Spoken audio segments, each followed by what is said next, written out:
Indian വംശജനായ ഋഷി സുനക് ബ്രിട്ടന്റെ പ്രധാനമന്ത്രിയായി എത്തിയപ്പോൾ ഏറെ സന്തോഷിച്ചവരാണ് ഇന്ത്യക്കാർ. വിദേശ പഠനത്തിനും ജോലിക്കുമായി 10,000-കണക്കിന് ഇന്ത്യൻ വംശജരാണ് ബ്രിട്ടനിൽ ഉള്ളത്. ഇവർക്ക് അനുകൂലമായ സാഹചര്യം ഉണ്ടാകുമെന്നും കൂടുതൽ ഇന്ത്യക്കാർക്ക് ബ്രിട്ടനിൽ അവസരം ലഭിക്കുമെന്നും പ്രതീക്ഷിച്ചിരുന്നു. എന്നാൽ ചുമതലയേറ്റതു മുതൽ സുനകിന് കഷ്ടകാലമാണ്.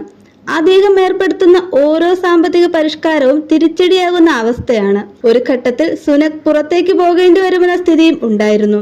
സാമ്പത്തിക ഞെരുക്കത്തിൽ നട്ടം തിരിയുന്ന ബ്രിട്ടൻ ഇപ്പോൾ മുന്നോട്ട് വച്ചിരിക്കുന്ന നയങ്ങൾ ഇന്ത്യൻ തൊഴിലാളികൾക്കും തിരിച്ചടിയാകും.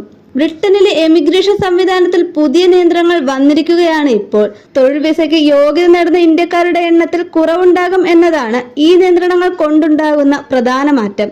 ഇൻവേർഡ് മൈഗ്രേഷൻ 3 ലക്ഷമായി കുറയ്ക്കുക എന്ന ലക്ഷ്യത്തിന്റെ ഭാഗമായി ബ്രിട്ടീഷ് സർക്കാർ വിദഗ്ധ തൊഴിലാളി വിസകൾക്കുള്ള ശമ്പള പരിധി 26,200 പൗണ്ടിൽ നിന്ന് 38,700 പൗണ്ടായി ഉയർത്താൻ നേരത്തെ തീരുമാനിച്ചിരുന്നു. പുതിയ നയപ്രകാരം ഇതും നടപ്പിലാകില്ല. തൊഴിൽദാതാക്കൾക്ക് ഈ ശമ്പള പരിധി പാലിക്കാൻ കഴിഞ്ഞേക്കില്ല. ഈ സാഹചര്യത്തിൽ നേരത്തെ ലഭിച്ചിരുന്ന ഇടത്തരം വരുമാനമുള്ള ജോലികൾക്കുള്ള ബ്രിട്ടീഷ് തൊഴിൽ വിസകൾ ഇനി ലഭിക്കില്ല. അതായത് ഈ ജോലികൾ നേടുന്നവർക്ക് തൊഴിൽ വിസ ലഭിക്കണമെങ്കിൽ അവരുടെ ശമ്പളം പുതിയ നിയമം പറയുന്നതനുസരിച്ച് വർദ്ധിപ്പിക്കേണ്ടി വരും. എന്നാൽ ഇതിന് പല തൊഴിലുടമകൾക്കും കഴിഞ്ഞെന്ന് വരില്ല. ഇന്ത്യൻ തൊഴിലാളികൾ കൂടുതലായി ജോലി ചെയ്യുന്ന ഷെഫ്, റീറ്റെയിൽ മാനേജർമാർ തുടങ്ങിയ മേഖലകളിലെ പുതിയ നിയന്ത്രണം നേരിട്ട് തന്നെ ബാധിക്കും. കാരണം പുതിയ ശമ്പള പരിധി ബ്രിട്ടനിലെ ഇത്തരം തൊഴിലാളികളുടെ ശരാശരി വേതനത്തേക്കാൾ വളരെ കൂടുതലാണ്. നേരത്തെ റെക്കോർഡ് നിരക്കിലായിരുന്നു തൊഴിൽ വിസകൾ അനുവദിച്ചിരുന്നത്. ഇതേ തുടർന്നാണ് നിയന്ത്രണങ്ങൾ കൊണ്ടുവരേണ്ടി വന്നതെന്ന് റിപ്പോർട്ടുകൾ സൂചിപ്പിക്കുന്നത്. മാർച്ചിൽ പുറത്തുവിട്ട ഔദ്യോഗിക കണക്കുകൾ പ്രകാരം കഴിഞ്ഞ വർഷം 1.4 ദശലക്ഷം ആളുകൾക്ക് ബ്രിട്ടൻ വിസ അനുവദിച്ചുവെന്നും ഇവയിൽ പലതും വിദ്യാർത്ഥികൾക്കും സന്ദർശകർക്കും ആശ്രിതർക്കും വേണ്ടിയുള്ളതായിരുന്നുവെന്നും പറയുന്നു. കോവിഡിന് ശേഷം ഇന്ത്യ പോലുള്ള രാജ്യങ്ങളിൽ നിന്നുള്ള തൊഴിൽ വിസ അപേക്ഷകരുടെ എണ്ണത്തിൽ വലിയ വർധനയാണ് ഉണ്ടായിരിക്കുന്നത്. 2023 മൊത്തം 3,37,240 തൊഴിലാളികൾക്ക് ബ്രിട്ടീഷ് വിസ ലഭിച്ചിട്ടുണ്ട്. മുൻ വർഷത്തേക്കാൾ 26%, 2019 മഹാമാരിക്ക് മുൻപുള്ളതിനേക്കാൾ ഏകദേശം 2.5 മടങ്ങ് കൂടുതലുമാണിത്.